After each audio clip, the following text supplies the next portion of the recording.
right, y'all, cooking with Coot.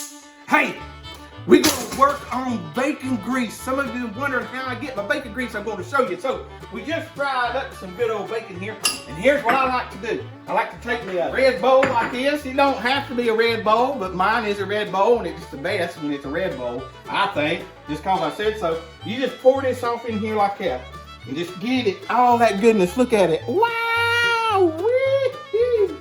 Yeah, that. And then let it settle down just a little bit, and all them little pieces are gonna settle down into the bottom of it like that right there, just like gold does in a gold pan. See that? This is better than gold, though. I'm gonna tell you, it is. That's cooking gold. That right there, that's your secret to making your food happy. And a cast iron skillet, yeah, baby. All right, so then we're gonna take this jar, we're gonna collect it all in. This here is one of them fancy coffee filters. I'm gonna put that on there. Now I like to put a rubber band on it just to hold it a little bit. So then you let this settle out, and then you pour off all of this except for the trash. You wanna leave the trash in there? Watch this. Ooh, just about perfect. Now, let it settle a minute. And watch this. Don't want that minute. Now it's all right to throw some of this away because you don't want to get that.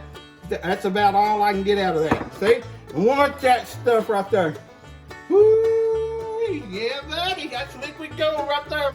Just about done now. Then what you can do is you can take and put your cap on it and put it in the refrigerator and keep it. It keep a long time like that. Whenever you get ready to cook it, you cast iron skillet, get it out, put a little bit in there or a whole lot in there like I like to use, because a whole lot makes your food happier. Yes, it does. And then you can use it in your green beans and all kinds of seasoning, all right? Well, that's the way I do it. And every time you cook bacon, you be sure to do that right there. And before long, you'll have that thing filled up, and you'll be able to use that all seasoning for all kinds of stuff. It'll make your food really happy, all right? I love you. Y'all have a good day. Bye-bye. Hey, y'all, don't forget to mash the subscribe and the like button. I appreciate it. And tell all your friends to watch Cooking with Coot. I'll teach them how to make their food happy.